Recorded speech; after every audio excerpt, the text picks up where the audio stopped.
Next situation. A 4-meter long cantilever beam is carrying a total uniformly distributed dead load of 20 kilonewton per meter and a uniform live load of 36 kilonewton per meter. It is reinforced for tension with 6 numbers of 68 millimeter diameter rebars. The beam cross-section is 400 by 800 with cover up to the centroid of the reinforcement equal to 70. The beam is also reinforced against shear with 4-legged 10 mm diameter stirrups. Assume that Fc prime is equal to 21 megapascal, Fy is equal to 420 megapascal, and Fyh, meaning para sa stirrups, is 275 megapascal. Determine the ultimate shear force that can be resisted by the concrete portion of the beam in kilonewton by using the detailed calculation in NSCP. Okay? So, yung nakasanayan natin na computation ng VC ay ito. Okay? So, take note, ito ay simplified computation. So, ngayon, ang gusto niyang ipagamit yung more detailed computation. So, ito naman yung provision doon. Okay? So, ang sabi dito, yung magiging VC daw ay whichever is the smallest of these three. Okay? So, define ko lang, ano yung rho W? So, ano lang to? Still ratio lang yan. Okay, baka kasi ano, no, sobra na kayo sa aral sa board exam, sabihin niyo ano yan, density ng water. No? Baka lang nararumble na yung ano natin, yung mga inaaral natin. Ha? So, nasa concrete po tayo. So, ito ay still ratio yan. Nakalagay naman yan sa NSCP. No? Pero we have to be familiar kasi we cannot expect na ibibigay yung provision, bibigay pa yung definition ng mga bawat item doon sa formula. Okay, tapos dito, yung VU tsaka MU, obviously, yan yung ultimate shear force and yung ultimate moment. Pero, nakalagay dito sa baba, MU occurs simultaneously with VU at the section considered.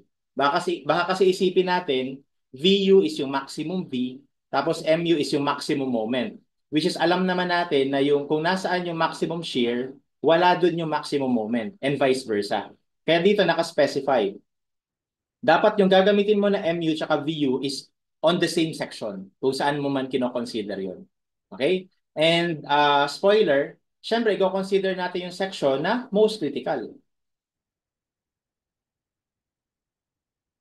for shear. Kasi pinag-uusapan natin ay shear capacity. No? And then I think that's it. Kasi everything here is, ano naman, BD na lang. No? So, yun lang yung kailangan nating malaman. Okay. So, um, i-drawing muna natin yung beam. So, cantilever daw. Okay? Tapos, may load. Uniform load. Pagsamahin na natin yung dead tsaka live, i-factor na natin. 1.6 dead. 1.2 dead.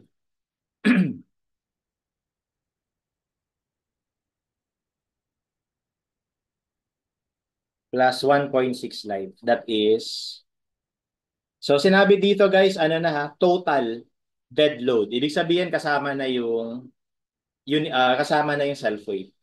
So 1.2 dead, 20 plus 1.6 of live, which is 36. So that gives us 81.6. Ano ba? 81.6. Okay, so yan yung beam natin. So ngayon, ano daw yung shear force to be carried by the concrete? So VC yung tinatanong dyan. And take note, ultimate pala. Ultimate. So phi VC ang kailangan, ha? Hindi VC lang. Kasi yung VC is yung nominal concrete shear force. So dito naka-specify, ultimate yung tinatanong. So kailangan may phi. Now, to solve for VC, we will apply the following. Pero take note, nasaan nga ba yung most critical section for shear? Nasa D distance from the face of the support. Okay? And what is D? Sabi niya dito, ang depth ay 800. Tapos yung distance to reinforcement ay 70. Ano na yan, ha?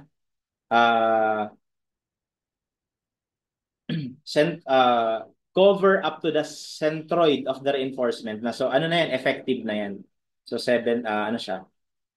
800 minus 70, that's 730. Okay, so pakita ko lang dito sa gilid na ito yung beam natin.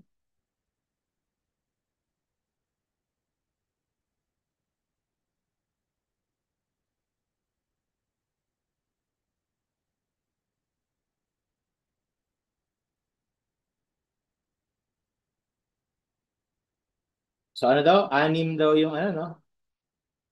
Yung reinforcement.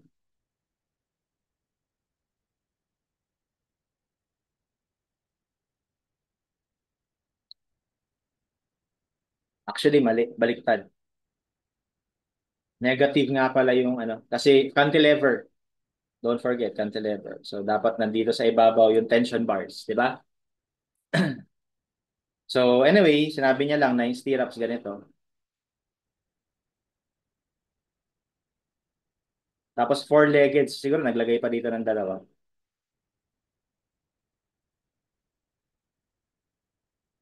Yan. So, four-legged.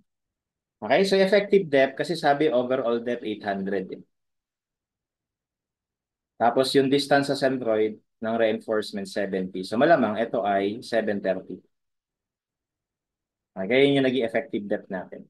Okay, kasi ito po, ulitin ko lang ha, ang effective depth sinusukat mula sa extreme concrete compression fiber. And in this case, dahil cantilever, yung compression fiber natin nasa ilalim. Okay? So now, ito ngayon yung critical section for shear.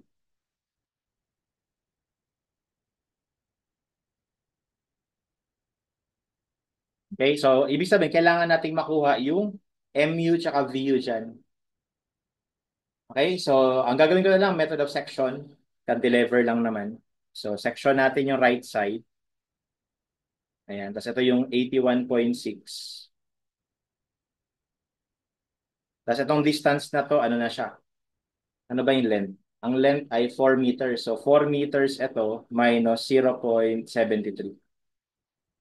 That's 3.27.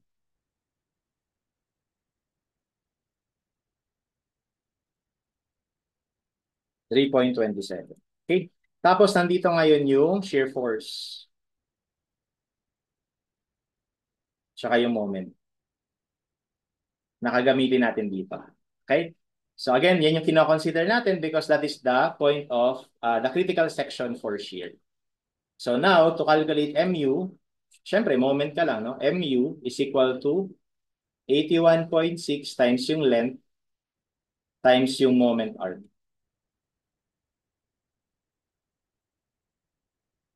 Kalahati ng length. Tapos yung VU ay summation of forces naman, 81.6 times 3.27.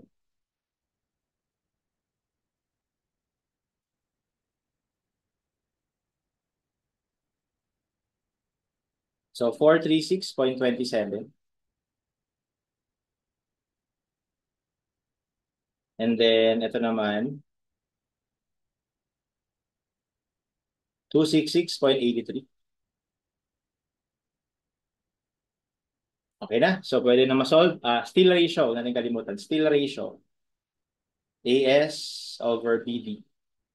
So yung AS natin, 6 na pi over 4 times 28 ba? 28 squared. Over B, 400 by 730.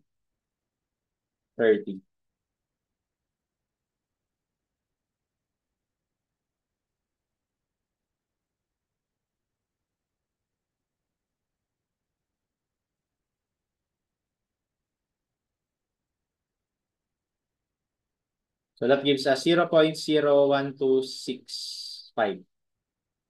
Store ko na lang.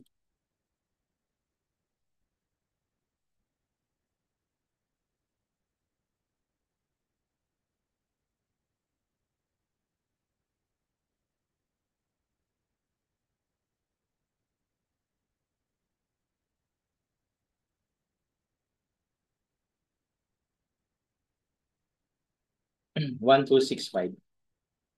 Okay na. So let's now calculate. So let's start with the first one. Um, VC is 0.16 square root of FC prime. Ang FC prime natin ay FC prime natin 21. Tapos plus, so let me just look at the format. Plus 17. Tapos still ratio. Tapos VUD, no? VUD. So yung VU natin, ito 266.83. Tapos effective depth. Ang effective depth natin ay 730. Okay? Over MU. So dito you have to be careful with the units. Okay, ang idea kasi dito, dapat itong fraction na to unitless. No, kasi unitless ito 'yo. Force, distance, tapos moment, 'di ba? Dapat mag-cancel out yung unit. So kung ito ay kilonewton, tapos ito ay kilonewton meter, so gawin mo tong meter. O di kaya kung gusto mo, millimeter to, newton to, tapos newton millimeter to. Okay? Pero gawin ko na lang kilonewton tapos meter. So para maging meter yan, at 0.73 times BD. BD. Yan yung una. Okay, yan yung una. Yung pangalawa, 0.16 square root of FC prime, 17. So parang dito sa pangalawa, tinanggal lang yung VUD over MU. Tinanggal lang yun. So 0.16 square root of 21 plus 17. Tapos 400 times 730. And then yung pangatlo, 0.29 square root of FC prime. BD.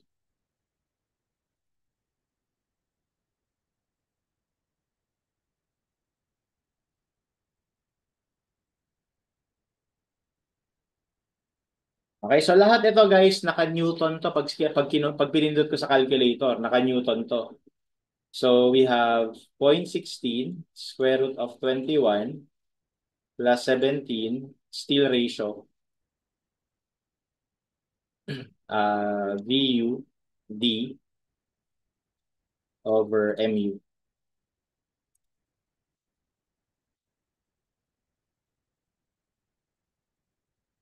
Okay, so 289.06 kilonewtons. Tapos ito namang iba, check ko lang still ratio, moment, tsaka VU. So baliktad ata, sorry. Ito pala yung VU ko, nasa C. Tapos yung moment ko nasa B.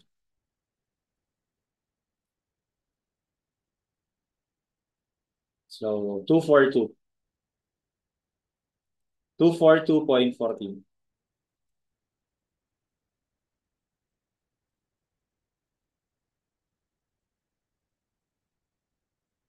Okay, tapos ito namang susunod. So tatanggalin lang natin to. Ayan. So we have 276.9. And lastly, gawin na natin tong 0.29.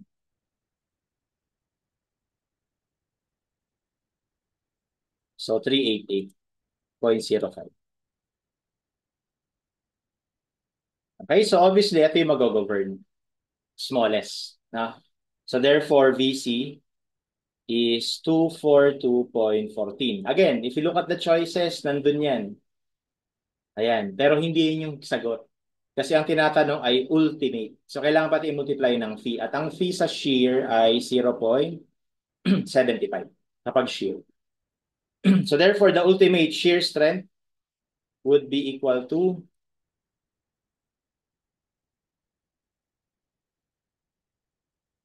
181.61.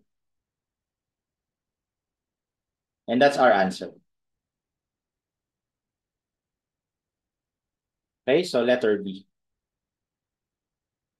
Next, number 2, determine the portion of the ultimate shear force that must be resisted by the stirrups using detailed calculation in any. So tinatanong lang dito, ultimate shear force ng stirrups, or bali ang tinatanong niya ito. Okay, anong kakargahin ng bakal, no? So for number 2, straightforward lang, bali VU must be equal to VVC plus VVS. So therefore, VVS ay equal sa VU minus VVC. So hindi natin i-divide kasi ultimate yung tanong. So VU, actually yung VU natin, ito na yun. Ito na yun yung solve natin. Ito kasi yung shear force, ultimate shear force at the critical section for shear. So ito na yung VU, 266.83. Minus 181.61.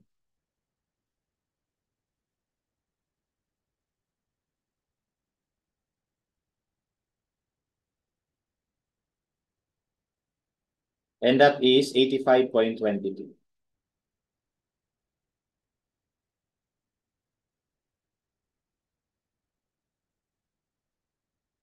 Okay? And lastly, calculate the maximum allowable spacing of stirrup as per NECP in millimeter. O, take note, ang tinatanong sa atin, maximum spacing. Ito kasi may masasolve tayo na spacing dito. May masasolve kayo na spacing dyan. Bali, ang mangyayari lang dyan, VS is equal to AV FYD over S. So, masasolve mo yung spacing. Kaya lang ang tinatanong po sa atin sa number 3 is yung maximum. Okay, kaya babasa lang tayo. So maximum ang tinatanong. So hindi pinapa-design yung spacing. Pinapahanap lang ano yung maximum na allowable spacing. And to answer this,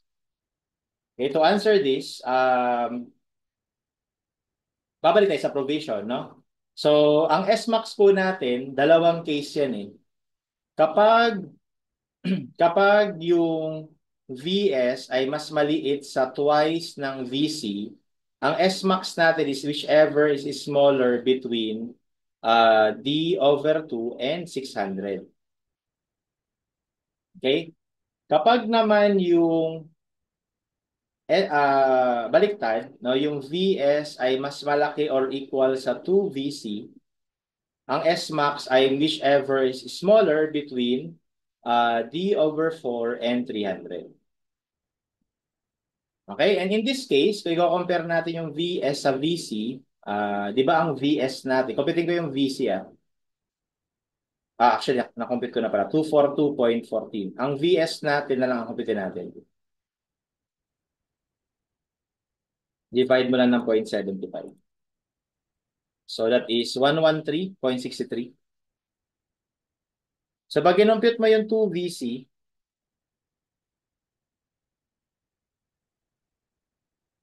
masyado malaki, no? 242.14 times 2, 400 na yan eh, 480, 484. So dahil ito, no, mas maliit dun sa 2VC, di pasok yan dito. Okay, so ibig sabihin, kunin na lang natin yung D over 2, compare natin sa 600, makukuha natin S-max. So ano ba yung effective depth? So ang effective depth natin ay 730. So 730 over 2, that gives us 365. Yan yung mag-govern kasi mas maliit siya doon sa 600. So our maximum allowable steel spacing would be 365. Okay? And that's how we answer this problem.